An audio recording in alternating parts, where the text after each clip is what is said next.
औज़ुबिल्लाहिमिनश्शैतानिर्रजीम बिस्मिल्लाहिर्रहमानिर्रहीम। देखिए हम पार्शियल डिफरेंशियल इक्वेशन जो है यहाँ पे हम कर रहे हैं।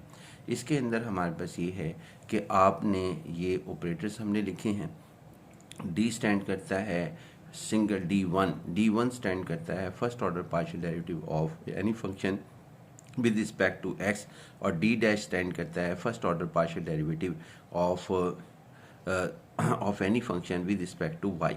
इसी तरह ना यहाँ पे हमारे पास cos 2x cos 2y product लिया है हमने कोसाइन यानी कोसाइन और साइन के, यानी कोसाइन का कोसाइन के साथ, साइन का साइन के साथ, कॉस का साइन के साथ। इन चारों में से कोई भी एक सवाल आ जाए तो हम किस तरीके से करेंगे, ये हमारा आज का टारगेट है। इनमें से हम जो है यहाँ पर एक जौन सा है वो सवाल मैं आपके साथ कर दूंगा, बाकी को आप जो है वो जनरलाइज कर सकते हैं कि ये हमारे पास किस तरीके से लिखा जाएगा।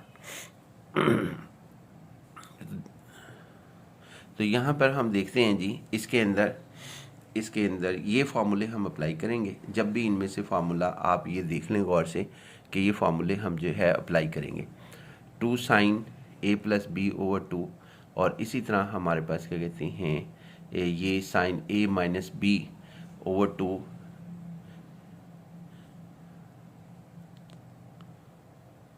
और उसके बाद ये हमारे पास यानी ये फार्मूले अप्लाई होंगे जिसकी मदद से हम यहाँ पे इन सवालों को हल करेंगे जो मैंने आपके सामने रखा है। तो क्वेश्चन का सवाल हल करते हैं जी हम यहाँ पर। ये देखें जी, हमने ये चूज़ किया इसका सवाल क्वेश्चन हल करना, ये क्वेश्चन। अब इसके अंदर देखें जी, सबसे पहले ये sin 2x cos 3y है हमारे पास। इसको हल करने से पहले हम ऑक्सिलरी इक्वेशन को सॉल्व करेंगे। ऑक्सिलरी इक्वेशन हमारे पास आई D square plus 7dd dash plus 6 dash का square is equal to 0। Z को इग्नोर कर देंगे। उसके बाद डी को पार्शियल डिफरेंशियल इक्वेशन के अंदर डी को m रखेंगे और डी डैश को 1 रखेंगे, तो सूरत हाल हमारे पास ये आ जाएगी।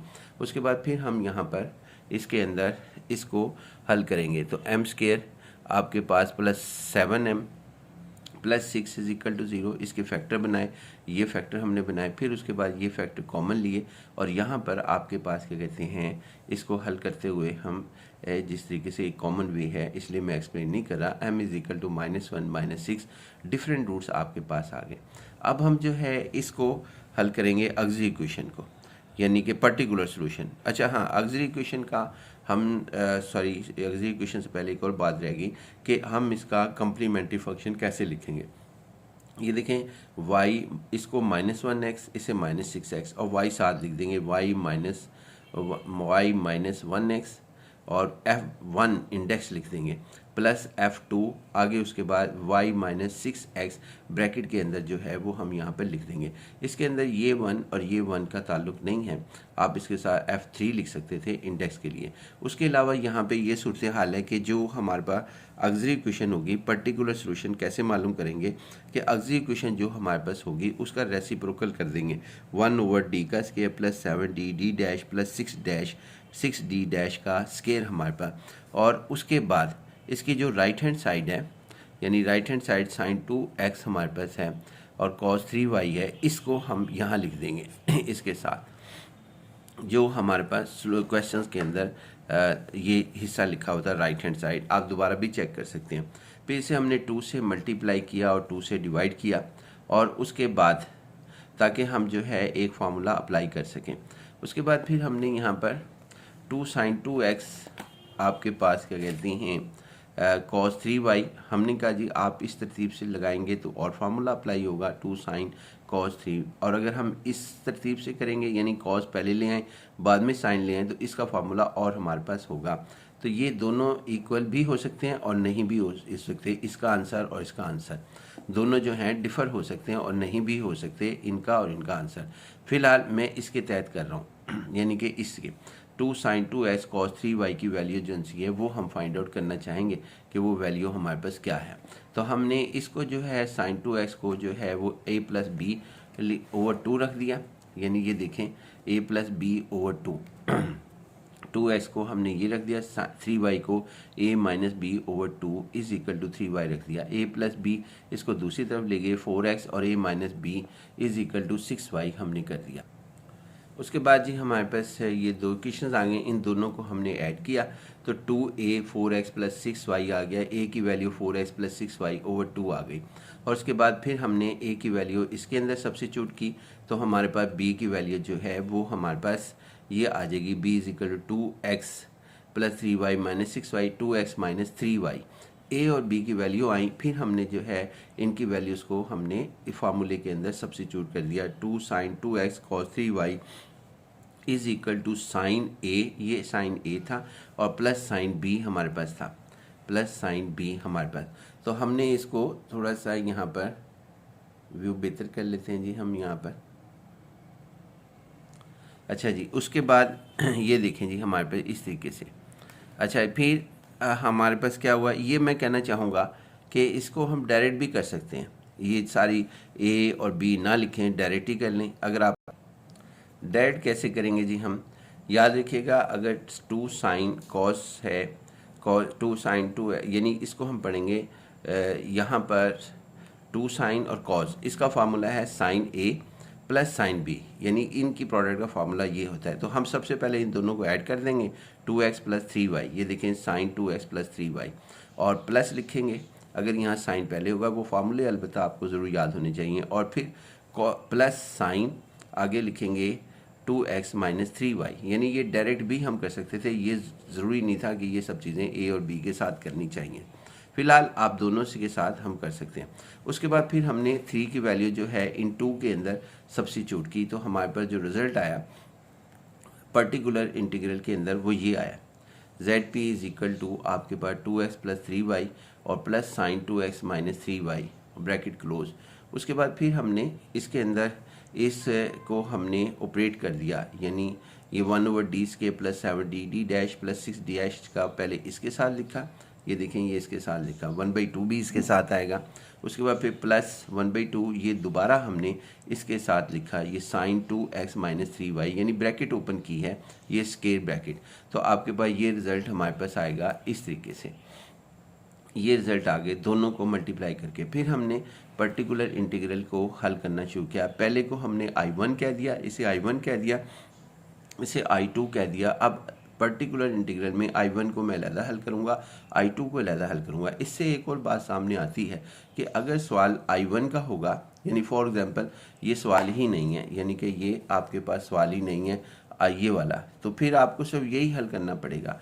तो लिहाजा या ये सवाल नहीं है तो फिर आपको ये हल करना पड़ेगा, यानी I1 I2 अलहदा भी आपके पास आ सकते थे। अब हम दोबारा इसको हल करते हैं कि I1 को कैसे हल करेंगे, I2 को कैसे हल करेंगे। ये देखें जी हमारे पास I1 को पहले हल करते हैं, ये हमारे पास आ गया 2x प्लस 3y।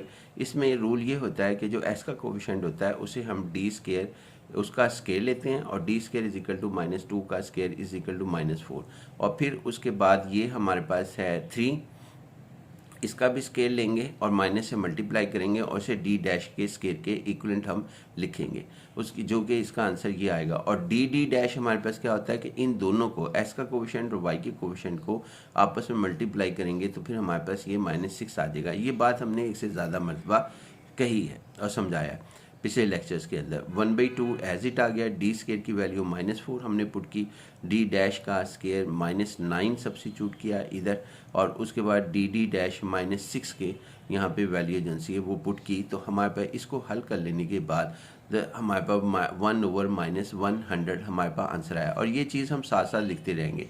एक चीज़ और याद रखिएगा, ये कॉस का भी क्वेश्चन हल हो रहा है, यानी अगर ये साइन की बजाय यहाँ पर cos 2x प्लस 8y होता तब यहाँ साइन की बजाय सब जगह cos आना शुरू हो जाता। इससे कोई फ़र्क नहीं पड़ता, यानी बाज़ औक़ात एक सवाल से ज़्यादा सवाल हमारे पास हल हो रहे होते हैं।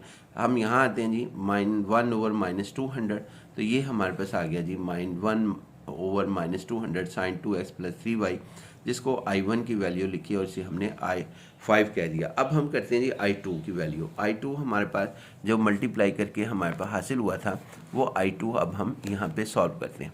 तो I2 हमारे पास ये है जी 2, यानी कि वो 1/2 1/d² plus 7d d dash plus 6 dash d dash का square sine 2x minus 3y। अब हम क्या करेंगे जी, यहाँ पर हम इसमें हमेशा चाहे यहाँ साइन हो या कॉज हो, इसमें टैन नहीं हो सकता। साइन की जगह कॉट नहीं हो सकता, साइन की जगह कोसिकेंड नहीं हो सकता, साइन की जगह सीकेंड नहीं हो सकता। यानी कि वो हमें अगर वो पॉसिबिलिटी होती है उसको सवाल हल करने की कि वो हो भी सकता है और नहीं भी हो सकता, लेकिन 100% साइन और कॉज लाजमी हो जाते हैं। यानी यहाँ पे साइन और कॉज होंगे तो लाजमी हल हो जाएंगे। उनकी पॉसिबिलिटी मे के अंदर आती है, पॉसिबिलिटी भी है सॉल्व होने की और नहीं भी है। फ़िलहाल हम ये सवाल जो एल्गोरिथम कर रहे हैं वो सिर्फ और सिर्फ साइन और कॉज के लिए कर रहे हैं। उसके बाद डी स्केयर हमारे पास क्या कहते हैं, एक्स का कोफिशिएंट जो होगा उसका स्केल लेंगे, 2 का स्केल 4 और उसको माइनस से मल्टीप्लाई करेंगे और वो डी स्केयर की वैल्यू आ जाएगी।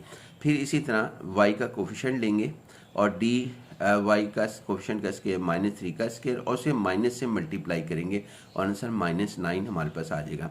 और डी डी डैश कैसे हासिल करेंगे, एक्स का कोफिशिएंट और वाई के कोफिशिएंट को आपस में मल्टीप्लाई करेंगे, 2 -3 -6 आया, फिर उसको माइनस से मल्टीप्लाई करेंगे जो कि +6 हमारे पास आ गया। अब हमने इन सब की वैल्यूज़ इसके अंदर जो है इसके मुताबिक रख दी। जो पहले यहाँ पर 2x + 3y था, यहाँ साइन 2x - 3y है, तो हमने इसकी वैल्यू यहाँ पे रखी, तो आपके पास ये आंसर जो से यहाँ पर आ गए। इसको सिंप्लीफाई करेंगे और ये चीज़ एज इट हमारे पास आ गई। उसके बाद जब हम इसको सिंप्लीफाई करेंगे तो हमारे पास क्या कहते हैं, ये रिज़ल्ट आएगा 1/-16। ये एज इट हमारे पास 2x - 3y हमारे पास होगा। और उसके बाद हमारे पास क्या कहते हैं -1/32 और ये 3 है जी हमारे पास 3 और ये भी 3 हमारे पास है जी 3।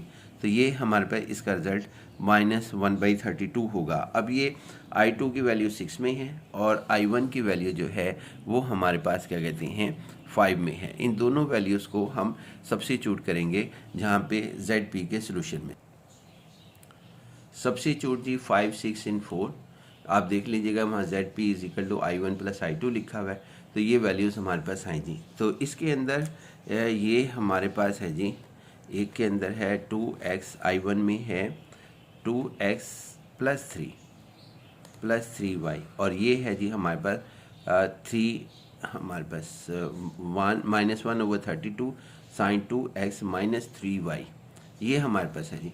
उसके बाद यही चीज़ हम जो है यहाँ पर जनरल इसका सॉल्यूशन में लिख देंगे। सॉल्यूशन के अंदर भी हमारे पास ये -2x माइनस आगे उसके बाद ये +3y है और ये हमारे पास -3y लिखा हुआ है। तो ये हमारे पास सॉल्यूशन है। यहाँ पे हमारा सवाल ख़त्म होता है। इंशाल्लाह नेक्स्ट लेक्चर में। अल्लाह हाफिज़। वीडियो पसंद आए तो ज़रूर सब्सक्राइब करें, लाइक करें और शेयर करें, और ताकि हम जो है इस सिलसिले को कंटिन्यू रख सकें। आपकी हौसला अफजाई बहुत ज़रूरी है और अपने कमेंट्स जो से हैं जो बड़े कीमती होते हैं हमारे लिए, उसको ज़रूर आप जो है कमेंट्स ज़रूर करें हर वीडियो के ऊपर। अल्लाह हाफिज़।